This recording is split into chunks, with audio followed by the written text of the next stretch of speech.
Welcome everyone. Today we've got this amazing panel of industry professionals, and we're going to be discussing tried and tested methods for boosting your career with a specific focus on personal and professional development, coaching, and mental health.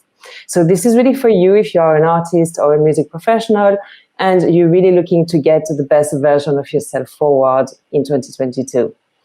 Of course, we know we've had 2 challenging years of cancellations and restrictions, with probably more changes coming, but hopefully 2022 is going to be a busier year for artists and their teams.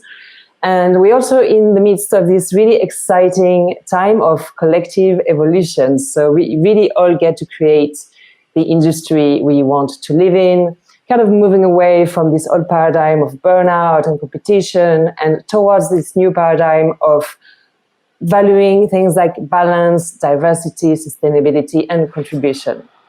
So the music industry, as we know, has also started to really recognize the importance of mental health and well-being and how valuable it is to really invest in yourself so you can become the best that you can be and perform at the highest level. So I'm going to introduce you to our amazing panelists. We have Owyn Sidwell, who's worked in promoting, booking, and he's the founder of SidexSide, an artist management company that creates space for visionary artists to unlock their purpose and potential within electronic music. And his roster includes people like BBC Radio 1 broadcaster, journalist, and DJ Jaguar, as well as Jonas Rathsman, Tom Demack, and Youssef. Hi, Owyn. Hey, how you doing? Good. We also have D.O. Gibson, who's a Guinness World Record holding rapper, performer, label exec, author, speaker, socially active community ambassador, and advocate for anti-bullying and Black Canadian history, amongst other things. Welcome, D.O. Oh, yeah. Nice to see you. Yeah.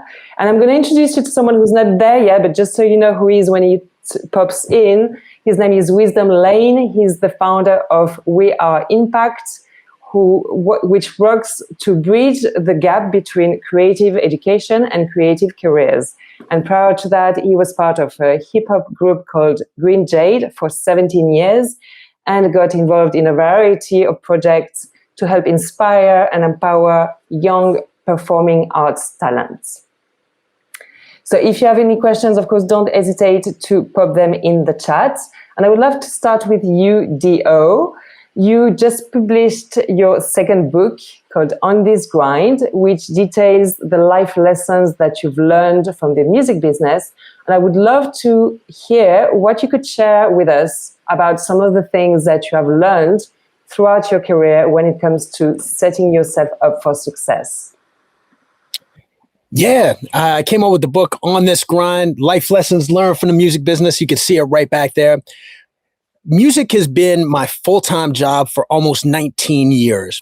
And I think for a lot of artists, that's their goal. I mean, a lot of people want to be famous or sign record deals back in the day. But I think if you ask most artists really what they want, it is to make a living from it.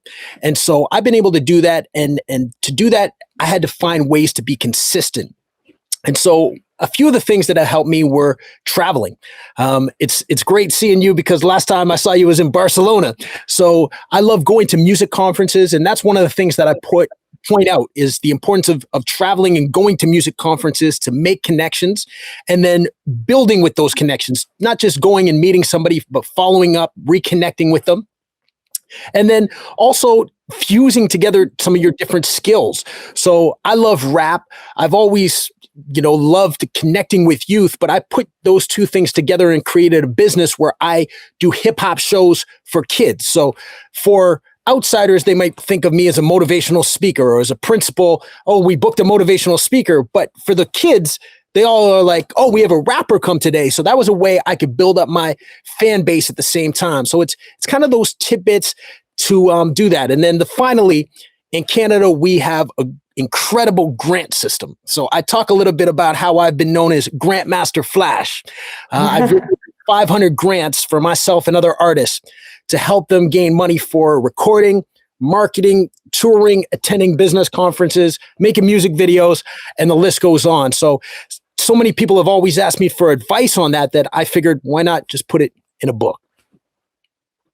Amazing. Well, thank you so much for that, for putting all your wisdom in a book. And I know that so many people will benefit from that. And talking about relationships, I know this is such an important topic because this industry is really based on relationships. And it's really crucial, like you say, to really build and nurture your network so that you can really just like break in the industry if you're starting out and leverage your network to advance your career, but also to contribute to the success of the people in your network. And this is a question I wanted to ask to Wizdom. Welcome, Wiz. Hi there. For people starting out, I know you work a lot with people, young talent, people starting out. What are 3 things that you'd recommend they do to start building those relationships?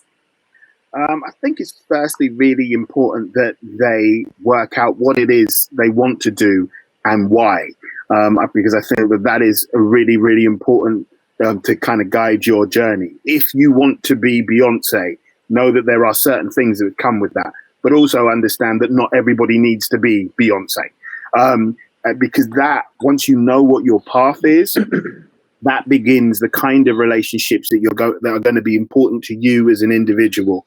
And I think that those 2 questions, what do you want and why, are a really great place for artists to start. And from that, then you build out into, well, what are the kind of connections that I'm going to need as an artist? Who do I need to link with? What scene am I a part of, or do I need to become a part of? And those questions kind of all build from the first question, what do I want to do and why?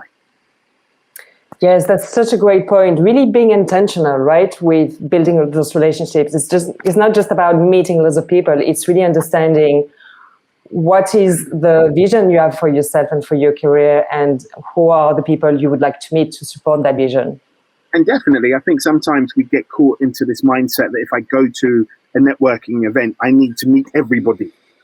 Sometimes it's better to just meet 2 or 3, maybe 4 people and have an actual conversation with them. I'd very much encourage people not to go out to networking events just to meet as many people as you can and get as many business cards or numbers, but actually try and build friendships, genuine friendships, because that's what sees you through. It isn't just about having someone's number in your phone.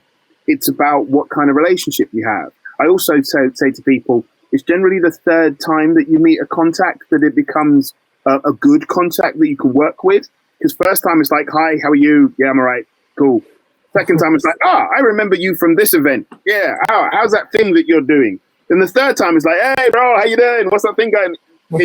There is a process into how that we develop friendships. So don't try and pitch Jay-Z your album on the first time you meet him in a lift. Yeah, really good point. Like really taking time to build those authentic connections and those friendships. One thing I wanted to talk about is the fact that, whether you're an independent artist, whether you work freelance, or maybe you run a business, you really need to have this entrepreneurial mindset and build a variety of skills if you want to succeed in the modern music industry. And Owyn, I know you are a business owner yourself. You founded your own management company, and your artists are also involved in lots of really interesting projects alongside playing and creating and performing music. So what do you think are what are some things that people in music need to be aware of when it comes to building a successful and sustainable career? Yeah, sure. I think, really good point made before, like, why are you here and why are you doing what you do? I think that's such an important part of an artist's journey. And I think it adds a lot more currency to your development and your pathway if you have a purpose, and you have a mission that you're on and that you're really trying to achieve. And I think that gives like authenticity as well when you're really doing things for the right reasons and trying to make the right connections for the right reasons.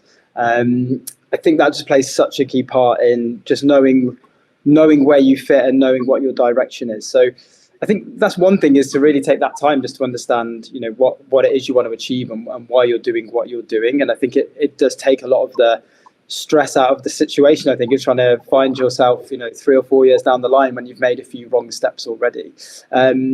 So I think it's that side of it, and I think it's trying to understand your lane as well, and being involved in the culture more than trying to take.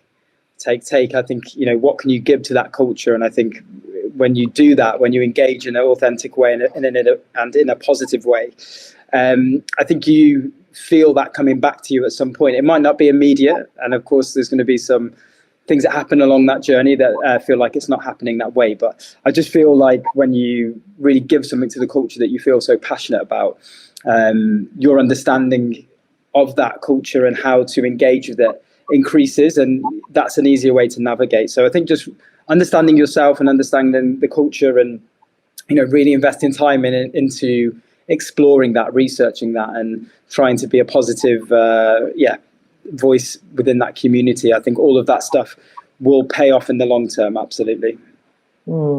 I love that. It's really, like you said, like being clear on your purpose, on what you're trying to achieve, and having that attitude of like what I mentioned before, this new paradigm of like being there to contribute and to leave a legacy rather than just what success can I get for myself? I like seeing the bigger vision of what you're trying to do.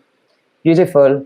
For sure. So of course, like since 2020, out of necessity, we've seen a lot of artists and maybe booking agents and other music professionals have to reinvent themselves in some capacity and find new ways of creating revenues. And Dio, I know that being resilient is a really important aspect of how you led your career, and it's something that you teach young people about.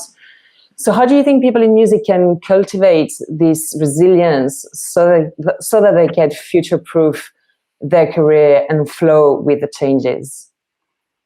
Allow me to reintroduce myself. My name is... Guess what? Yeah, I was hoping somebody was going to fill that one in. Yeah, I think it's so important to reinvent yourself, especially during this pandemic. It's hit everybody worldwide, especially us here in Canada. I'm always represented Blue Jays. For me, I think one of the things that helped me was embracing technology. So I noticed that when the pandemic first hit, a lot of musicians were going live on Facebook or Instagram and doing kind of mini concerts. But then I found it really died out pretty quick. And also many weren't able to monetize it. And I think it was great at that time. And I think it's something you should continue to do. But it's also great when you can monetize it. So one of the things I do is I visit schools as a motivational speaker, as I pointed out, and I do a hip hop show there. And last year in January, I wasn't sure like when this thing is going to end. So I just put an email out saying I'm offering them on Zoom, and I was blown away by the interest. And so even this year, Black History Month in February is my biggest time of the year, and it's absolutely crazy how many bookings that I have. And I've taken it in a positive sense in that before, when I was doing in-person schools, I might do one at 9 a.m. and then one in the afternoon at 1 p.m. because I have to drive, right? My program's called Stay Driven too.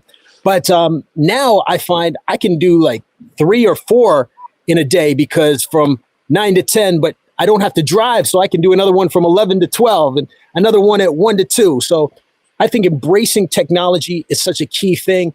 And then the other thing is really diving deep into recognizing yourself as a business. Because I think for people who are watching this, you either are making a living or you want to make a living or make some money from the music business. And as an artist, I'm an artist myself. So a lot of artists, we neglect that business sense or doing our finances or writing grants or just getting down to the nuts and bolts of things. So I think it's an important time to really look at your finances, to plan for the future. If you're planning a tour, if you're planning to go to a conference, having that in your mind also just has that goal that you really want to achieve and that you can look to something positive. So try to embrace the technology and try to get down to business. Yes, thank you for sharing that, because I know that for a lot of artists or independent artists, they have to make that jump, that shift in that mindset of really seeing this as not just a creative career, but also as a business, because if you want to thrive in the modern music industry as an independent artist, especially, you really have to develop all these other skills. And it's a good idea to be involved in different types of projects, for sure. Yeah, well, I was just going to say, actually, in regards to that, one of the things that I think has been a positive of the pandemic is it's caused a lot of us to stop and reflect. I think the challenge for a lot of creatives is we do the next project, right? And everything has always been about whatever is the next project. And in March 2020, there were no more projects. So we had to kind of stop and go, well, what is it that I've done?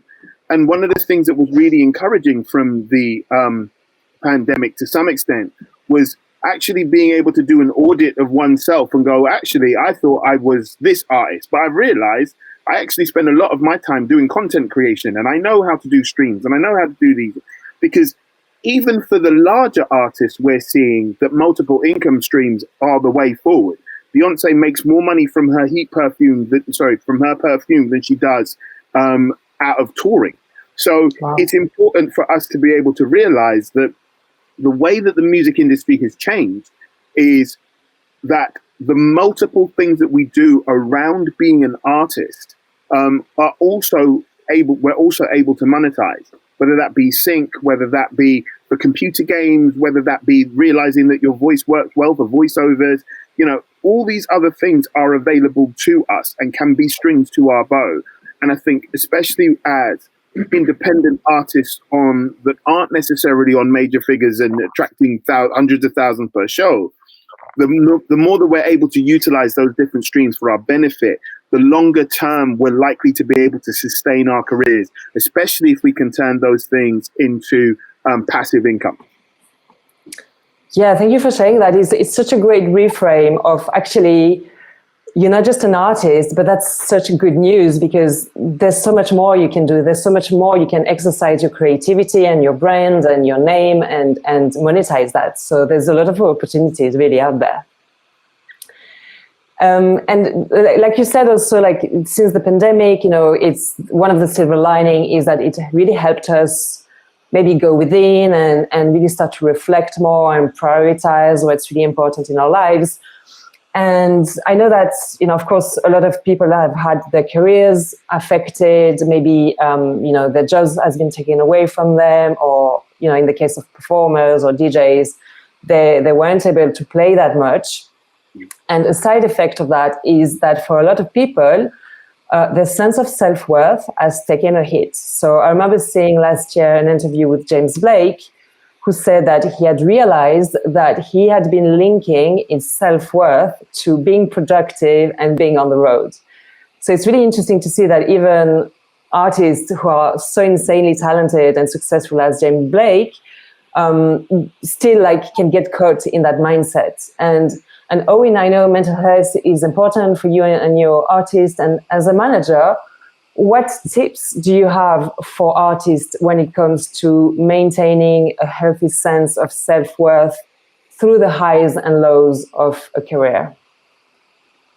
Yeah, sure. It's a really good question. And I think one thing I was trying to instill with the artists is to just try and control what you can control, right? And there's so many things that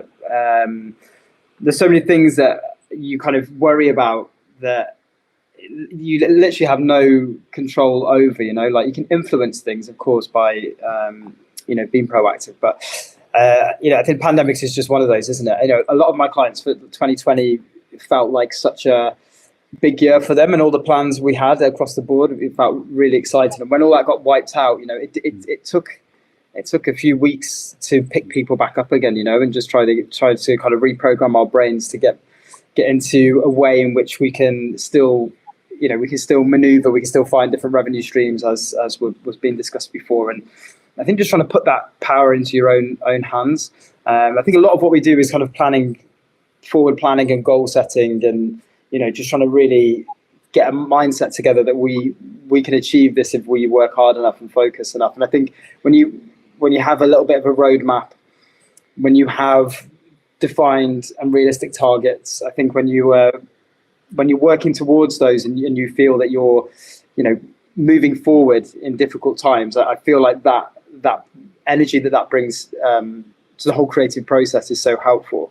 But I think just in general, it's just trying to just go back to that reason, like, why are we here? You know, what's our purpose, and why are we doing what we're doing? And I think it's just such an important thing just to check back on, because I think people look at success, and I want to be successful, but I think I like to put the focus on just doing the work, you know, doing the preparation and doing the work. And I think when you do the work and you're prepared in the right way, then success follows. And I think when you have that mindset, it kind of takes the pressure off looking, you know, what everybody else is doing and focusing on other things, which I've even found myself in my own career, you know, like looking at other people and comparing yourself to other people. You know, everyone's journey is different. And I think, you know, trying to remove yourself from that, control what you can control, and just remember why you're here, why you're doing it, and, you know, really focus on that. You know, I think doing that day to day and focusing on yourself day to day, and, you know, another thing as well is making sure people are resting. You know, like, I think that's one thing the pandemic taught us is we actually like sleeping. You know, and being at parties was great before, but we actually feel a lot better when we have a proper sleep and we look after ourselves properly, you know. So I think that's what I'm seeing a lot across the board. And, you know, I manage artists who are just starting their careers. I manage artists that have been in their career for 20 years. And I think what I'm seeing now is people really value their vitality, essentially. It's like, and they're better artists, they're better creatives for taking better care of themselves, you know. So I think all of those things, you know, focusing on why you're here, you know, trying to control, focus on the things you can control, and just really thinking about, like, how we keep ourselves healthy, how we recover, you know, make sure people are thinking about exercise and eating correctly. It's like, we're not here to control people's diets and sleep, of course, they're not machines, but I think just trying to encourage that, you know, and be aware that if, you know, people are working 7 days a week, you know, 3 or 4 weeks in a row, that, you know, we're trying to encourage them to take a week off, or have this weekend off here, take a couple of days here, you know, go and have a day at the spa or whatever it is that you feel is your switch off. It's like, you need to really look after yourself to get the best out of yourself. So I think that's been one real learning curve for everybody, I think, over this pandemic, is just really focusing on how they recover and how they can bring the most amount of energy and focus to what they're doing. Yeah, these are really great tips, and so basic, like, right, like, it's self-care is really an absolute necessity, sleeping enough, focusing, like, also defining success for yourself. I know this is something I always coach my clients around, like, what is success to you? What does that look and feel like? What are, like, how will you know that you are successful? Because otherwise the goalpost is always moving forward and you never feel satisfied. And another thing that you mentioned, Owyn, is this comparison. And it's something that we all can fall into sometimes, like starting to compare ourselves. And there's something that's, you know, like, now that the music industry also has started to acknowledge that it's important to maintain, like, to really look after your mental health if you want to be in this business long term. Like, Owyn, like, is there anything that that you recommend that artists and their teams do to look after their mental health and to navigate the pressures of the industry beyond, like, what you mentioned so far? Yeah, sure. I think just having a really open dialogue and being vulnerable as well, you know, like, I think a lot of us like to, you know, say we're okay and don't like to show that we're struggling or, you know, having a hard time. And I think that's what the team are there for, right? You're there to support, you're there to be open. And, you know, I think when somebody does open up, I think it's just trying to find, you know, it's just trying to listen as well. I think sometimes I personally, I always like to try and fix things and find the solution straight away. But sometimes I think just, you know, listen and try and work through it and trying to understand it as well. You know, like, I think that's trying to really have that empathetic view with the artist and try and really understand their point on it. Because I think a lot of people look at situations and think, you know, you're away touring, you're in the studio, you're doing this, you're doing that. What a life that you have. But I think, you know, it's quite common that people just feel so detached from that, right? Because you're doing it day to day. And I think when people do actually reach out for help, I think it's, you know, we're trying to take that seriously as possible and try and, you know, link them with whatever they need. You know, if they feel they want to speak to somebody, it's trying to find those outlets for them. But I think it's just trying to understand what their pressure points are, and how quickly they get there. I think how artists and teams can take better care of mental health and physical health as well is by trying to understand those elements and be proactive and not reactive. I think when you're trying to put in rest periods and you're trying to encourage, better lifestyle, even if it's, little things like when you're away, pay a little bit extra for the hotel, maybe if you can, and, take the one that has a gym or a swimming pool and try and keep fit and active when you're away. It's like, I think it's all these little changes. I think it's just trying to be really open and be really proactive. And I heard this saying the other day, actually, which was interesting. Someone was like, like a health MOT. People always think about their car MOT, right? You always have to have your car MOT'd, and if you don't get it MOT'd, it's going to break down essentially. And it's just, I think it's kind of taking that approach, isn't it, to your health? It's like, do those regular check-ins, work out what the issues are, and just try and be really, really proactive with keeping yourself as healthy as possible. Yeah. Great, yeah, and to finish on this topic of mental health, as live events hopefully will return in a bigger way this year, some artists and even touring professionals have expressed anxiety about going back on stage and performing and being on the road. So Dio, I know you've performed in huge crowds, you're a really seasoned performer. Do you have any tips on how can people prepare themselves mentally for getting back into this touring period of their lives and getting back on stage when they feel this anxiety? Yeah, it's ironic because yesterday in Canada, we had a mental health day put on by Bell, our national phone and cable company. So everybody was talking about mental health tips, and it was a big thing here in Canada. I don't think there's an easy answer for it because it's kind of like once you get back into it, you're back into it. So you can try to prepare as much as you can. But I really find it helpful to practice and rehearse. And as simple as that may sound, I find it really effective because I have to, rehearse my sets, even if I'm not performing for a few months from now. And I can just visualize it and I can imagine going there. So I think rehearsing. And then the other thing is sometimes for shows that I'm looking to do, even in the summertime, I'm already looking for hotels, as you mentioned, Owyn, just about like hotels that will have a gym and a swimming pool. I'm going to the west coast of Canada in April. And yesterday I was looking where I'm going to stay because just doing those things just puts me in that right frame of mind of something's coming up. I've got to prepare. So mentally just preparing myself is the key.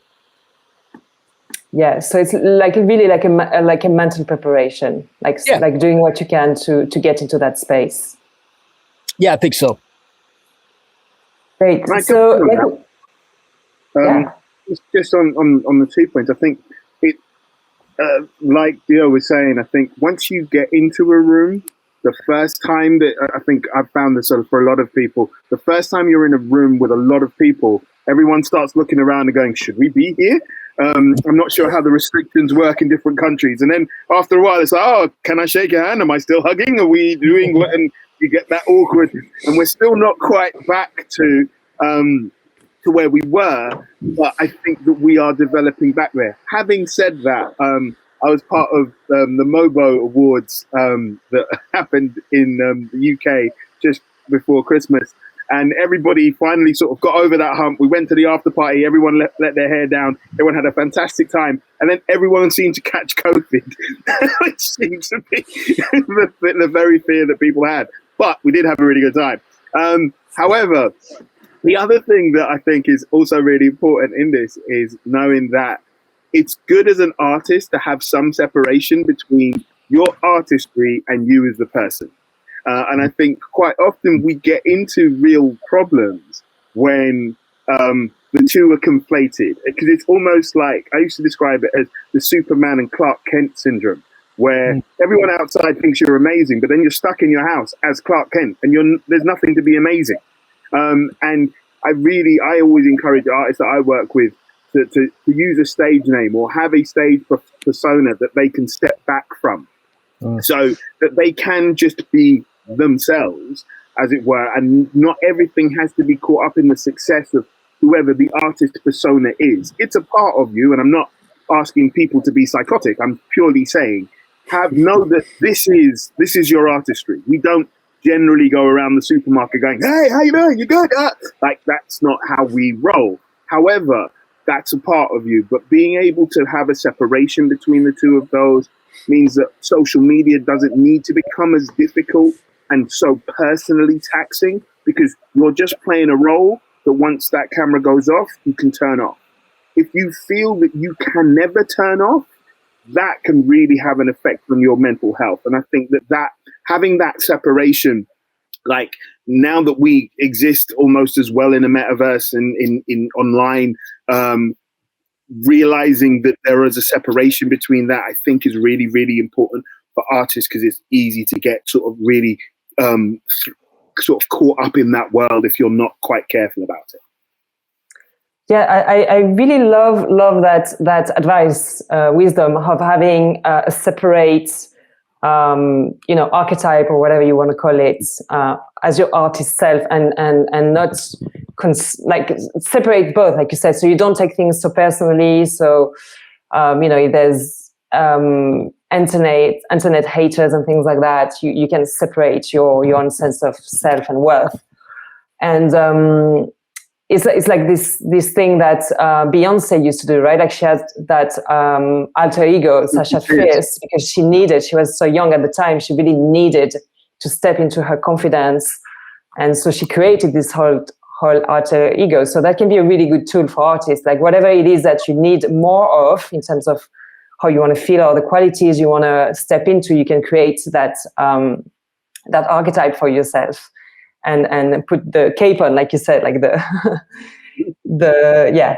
So like we mentioned a little bit earlier, if you want to succeed in music, you not only have to develop your skills, but you also have to have this really strong mindset. You have to believe in yourself. You have to stay focused. You have to stay disciplined. And also not forget to enjoy the journey, right? Because sometimes we get so caught up in achieving the goal that we forget that it's actually all about the journey. So Wizdom, what is your number one tip for the audience when it comes to working towards your big goals in a way that feels good and also not let fears or doubts hold you back? I'll speak from a personal one for me. I was in a hip-hop group for 17 years at a time where hip-hop in the UK wasn't financially successful, shall we say. And at the time, I was working a part-time job. I was working as a temp, and I really struggled with, I want to be successful and I want, this to be my full-time income so I can put all of my energies into it. But it wasn't providing enough financially to do so. And I remember that we performed at the Olympics in 2004, and it was a massive high, huge crowd. Came home on the Monday with my mum, on the Sunday, my mum picked me up from the airport, and I went into work in my filing job on the Monday.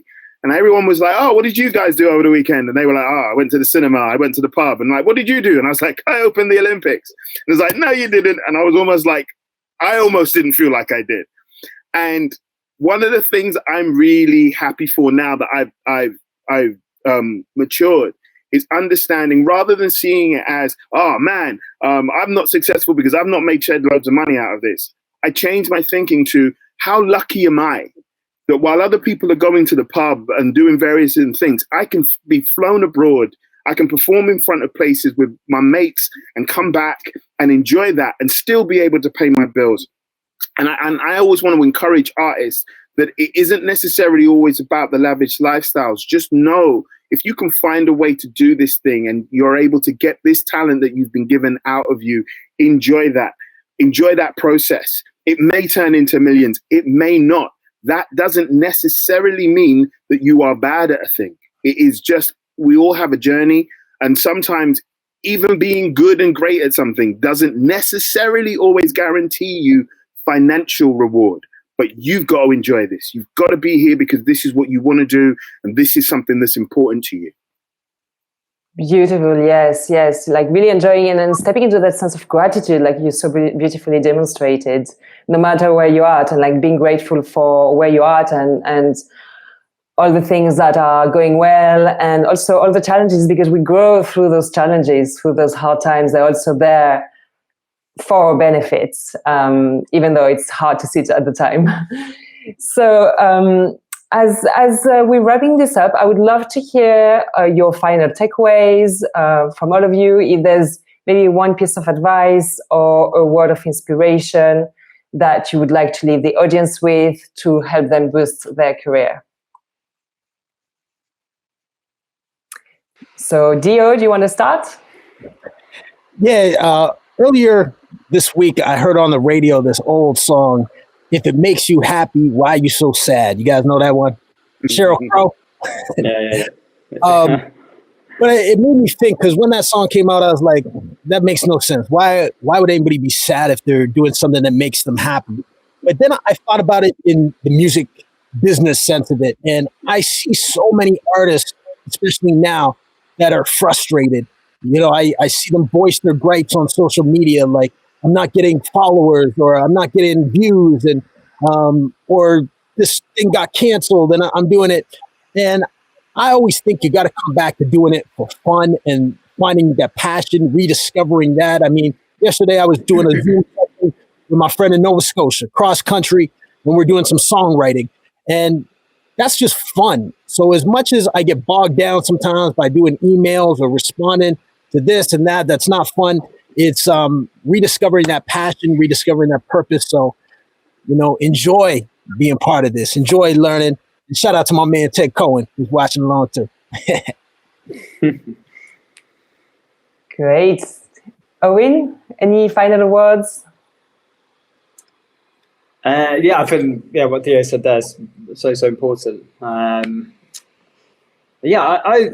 just feel like you have to find a way of enjoying the journey and embracing the challenge almost. But I think you've got to do the work as well, right? I think some people don't realize how incredibly hard it is just to get to the next stages, and I think you have to really embrace and enjoy that challenge of it. And I think a lot of people, the expectations is that it comes to you easy, but it just takes so much work. And I just feel like you have to do a lot of work on yourself, growth wise. Find ways of keeping yourself inspired, motivated, and energized. It's like, I think you've really got to take care of yourself in that aspect of it to empower the rest of the journey. But I think I think you've kind of got to embrace that struggle of making it a little bit, and embrace the challenge, and try and be brave in the goals you're setting, but just realize they're not going to happen overnight, and it really is a long game. One of my friends posted something the other day that said it takes 10 years to be an overnight success. And when I read it, I was, I think he probably was 10 years in, and it's only now really that he's making a proper career of it. So that's not the same for everybody. Some luck happens along the way, and you create your own luck, of course. But I think just embrace the challenge, be patient, believe in what you're doing, and I think when you find your purpose here, it adds a whole new layer to that drive of what you're doing. So I think do that preparation at the start, and really try and dig down to find that mission, find what you're here to achieve and what you want to achieve. Yeah, and I really second what you said before of doing the work, right? Whether that means like doing the hard work of taking all these actions you need to take, but also doing the inner work of really working on yourself. Investing in yourself, in developing your skills, in overcoming your fears and your limits, getting support if you need to. I think that's really going to be serving you throughout your career. So it's a really smart move. Absolutely. Wizdom, any last takeaways of how can people boost their careers? I totally agree with everything that's been said. And I would simply add to it is don't allow perfectionism to pacify your passion, right? Especially at the beginning of your career. I find a lot of people are like, I haven't got this mixed at Abbey Road, so I don't know if this is good enough for it to go out. Put it out. It's far better that you have a consistent product out rather than waiting for Bruno Mars to jump on a feature. If you don't have the budget, don't be overly concerned, right? Do what you can. Not everybody can do a music video for every single song that they're going to put out. So make sure that you just make the most of what it is that you have. Because I find a lot of people at the beginning of their careers, they're waiting for this perfect song or this perfect track or this perfect opportunity. But usually that doesn't happen until you put out some stuff first. So you've got to, and even if you're not happy with it later, pull it down. Don't get the whole thing with, I wrote this 6 months ago and I'm no longer in this place, so therefore I can't do this track. I have to rewrite it completely. It's a trap. And I find that it stifles a lot of creativity. So I'd really encourage anyone out there who's like battling with this thing that, get it out there. That doesn't mean do subpar work. It means do the best of your current ability and financial situation, and then look to improve on the next one. Work out how you can do it better. Work out how you can get more finances. Work out how you can build a relationship that's going to take you into something else further than you are at the moment. Because it's about gradual steps forward. Because actually, if you go viral and you don't have any back catalogue, people will go onto Spotify, hear this great song, and then there's nothing else to listen to. And you can be forgotten about very, very quickly. So, as we said, put in the graft, put in the work, and do enjoy the journey. Beautiful, yeah, and a good mantra to remember to summarize this perfectionist thing is progress, not perfection. It's all about progress. Absolutely. So, yeah, thank you so much to Wizdom, Dio, and Owyn, and Music City for this really wonderful panel. Thank you to all of you watching now and on the replay. And we really hope this was useful, and we really can't wait to see you thrive in your career this year.